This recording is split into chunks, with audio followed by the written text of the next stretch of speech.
तहरीक इंसाफ ने बानी पीटीआई की रिहाई मांग ली। पीटीआई कारकुनान को भी रिहा किया जाए। 9 मई और 26 नवंबर पर जुडिशल कमीशन के क़याम का भी मुतालबा। तहरीक इंसाफ ने 2 मुतालबात तहरीरी तौर पर हुकूमत को पेश कर दिए।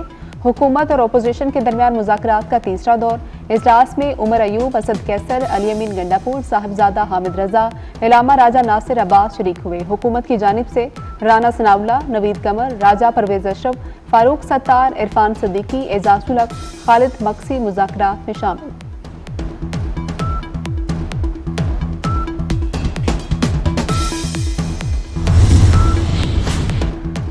वज़ीर आला खैबर पख्तूनख्वा अली अमीन गंडापुर ने आर्मी चीफ और बैरिस्टर गौहर की मुलाकात की तस्दीक कर दी। बैकडोर और ऑफिशियल राबतों का एतराफ़ भी कर लिया। कहा कि जो हालात चल रहे हैं उन पर बात होती रहती है। अली अमीन गंडापुर ने कहा कि आर्मी चीफ ने बैरिस्टर गौहर से बतौर पार्टी सरबराह मुलाकात की। मुलाकात में सिक्योरिटी मामलात पर बातचीत हुई।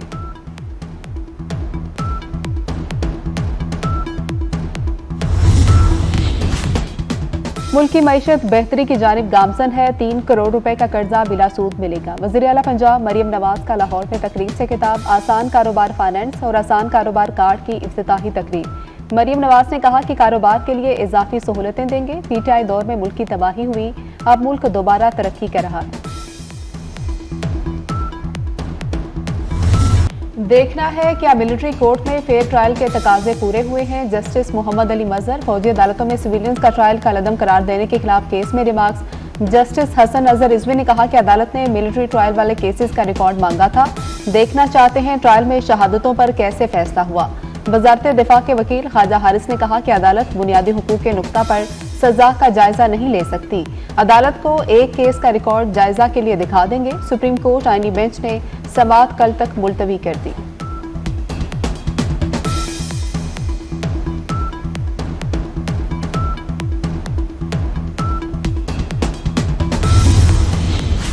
छब्बीसवीं आईनी तरमीम के तहत आईनी और रेगुलर बेंच की समाअत के इख्तियार का केस 3 रुकनी सुप्रीम कोर्ट का बेंच टूट गया।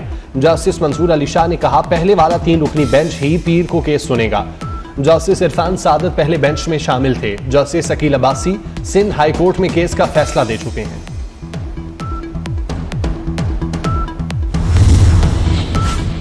तोशाखाना 2 केस बानी पीटीआई और बुशरा बीबी की बरियत की दरख्वास्त पर एतराजात बरकरार। जस्टिस मियां गुल हसन औरंगजेब ने कहा कि आप 2 अलग अलग दरख्वास्तें दायर कर दी।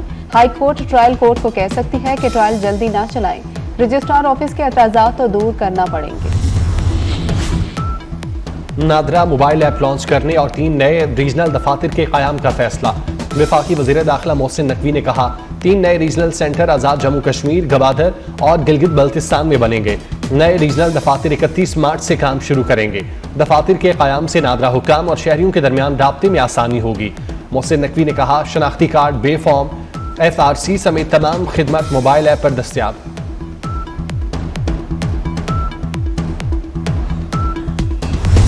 पाकिस्तानी तुर्किया को अपना दूसरा घर समझते हैं। वफाकी वज़ीर इत्तलात अताउल्लाह तारड़ का इस्लामाबाद में पाक तुर्किया फ्रेंडशिप रेडियो म्यूजियम की इफ्तिताही तकरीब से खिताब। कहा पाकिस्तान और तुर्किया की दोस्ती की तवील तारीख है।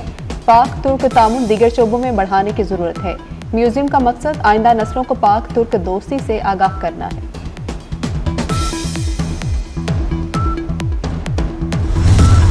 मुल्क में कड़ाके की सर्दी, चमन ज़ियारत समेत बलोचिस्तान के मुख्तलिफ इलाकों में बर्फबारी। कश्मीर और बालाई इलाकों में हल्की बारिश और बर्फबारी की पेशगोई। स्कर्दू में पारा -10 तक गिर गया।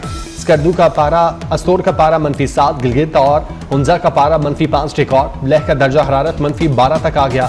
क्वेटा का दर्जा हरारत -2, लाहौर 7, पेशावर 1, कराची 11 रिकॉर्ड। पंजाब और खैबर पख्तूनख्वा के मैदानी इलाकों में धुंध, मोटरवेज मुख्तलिफ मकामात से बंद।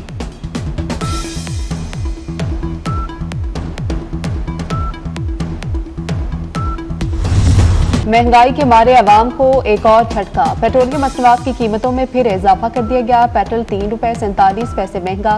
नई कीमत 256 रुपए 13 पैसे फी लीटर मुकर्रर।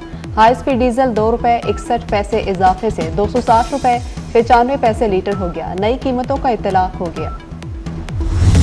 467 दिन की बदतरीन खून रेजी के बाद अमन की नवीद। इसराइल और हमास के दरमियान सीज फायर माहिदा हो गया। जंग बंदी माहिदा 19 जनवरी से नाफिजुल अमल होगा।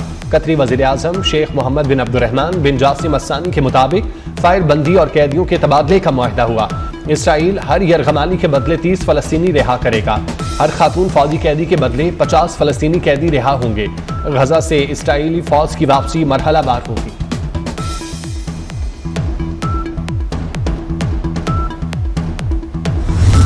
गजा में जुल्म सितम और बर्बरियत रुकने की खबर सुनते ही मजलूम फलस्तीनियों के चेहरे खिल उठे। खान यूनिस में फलस्तीनी जश्न मनाने सड़कों पर निकल आए। नौजवान और बच्चे सड़कों पर झूमते और खुशी मनाते दिखाई दिए। वीडियो मंजर आम पर आ गई।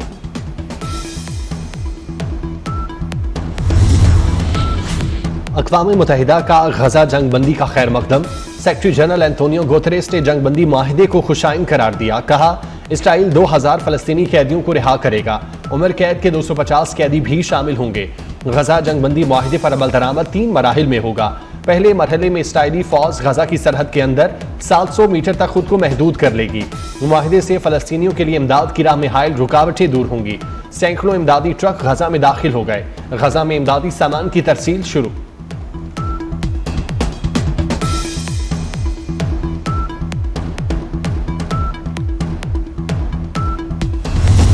पाकिस्तान का गजा में जंगबंदी माहिदे का खैर मकदम। तर्जुमान दफ्तर खारजा शफकत अली खान का कहना है कि उम्मीद है ये जंगबंदी मुस्तकिल जंगबंदी का बायस बनेगी और इंसानी इमदाद को बढ़ाने में मदद मिलेगी। इसराइल के तोसी पसंदाना अज़ाइम ने पूरे खित्ते को गैर मुस्तहकम कर दिया।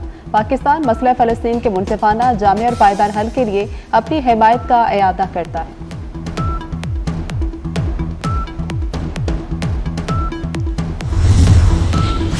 सऊदी अरब का इसराइल पर माहिदे की पासदारी और जाहरियत के फौरी खात्मे पर जोर। सऊदी वजीर खारजा ने कहा, जंगबंदी माहिदे से अमन का नया दौर शुरू होगा। अहले गजा ने वादा सच साबित किया, सब्र किया, तकलीफ बर्दाश्त की। अम्मास रहनुमा खलील आया ने कहा, इसराइली फौज किसी भी हदफ को हासिल नहीं कर सकी।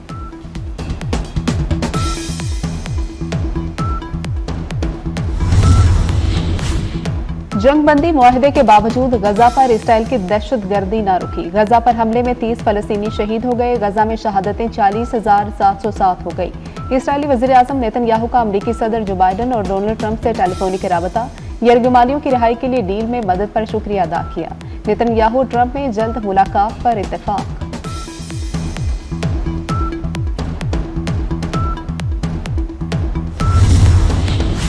यकीनी बनाना चाहते हैं कि गजा दोबारा कभी दहशतगर्दी की पनाहगाह न बने। यरगमालियों की वापसी से मुतालिक नौमुंतखब अमरीकी सदर डोनाल्ड ट्रंप पुरजोश। कहा, गजा जंगबंदी का बेहतरीन मुआहिदा नवंबर में हमारी तारीखी फतह के नतीजे में हुआ। मेरी इंतजामिया अमन की पैरवी करेगी।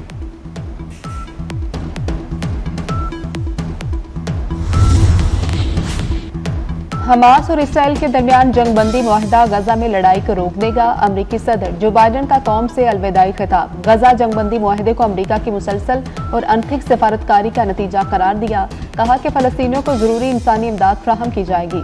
मुआहिदे के तहत यरगमालियों को रिहा किया जाएगा।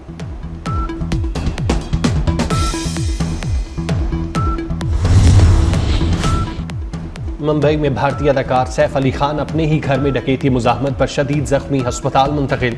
भारतीय मीडिया के मुताबिक चोरों ने रात गए सैफ अली खान के घर में दाखिल होने की कोशिश की। मुजाहमत पर अदाकार पर छुरी से हमला किया। पुलिस ने तहकीकात शुरू कर दी।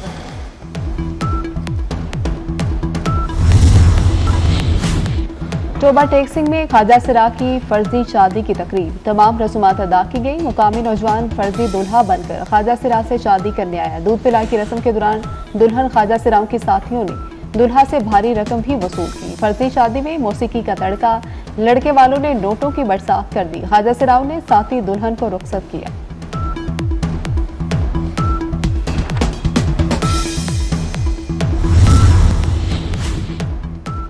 और गैर मेयारी मंसूबों पर अरबों डॉलर खर्च करना मोदी सरकार की जग हंसाई का सबब बन गया। भारतीय बहरिया का हरमिस 900 गिरकर तबाह। भारतीय बहरिया में शामिल किया जाने वाला हरमिस 900 ड्रोन तजुर्बाती परवाज के दौरान गिरकर तबाह हुआ। गैर मुल्की मीडिया के मुताबिक ड्रोन की कीमत 145 करोड़ भारत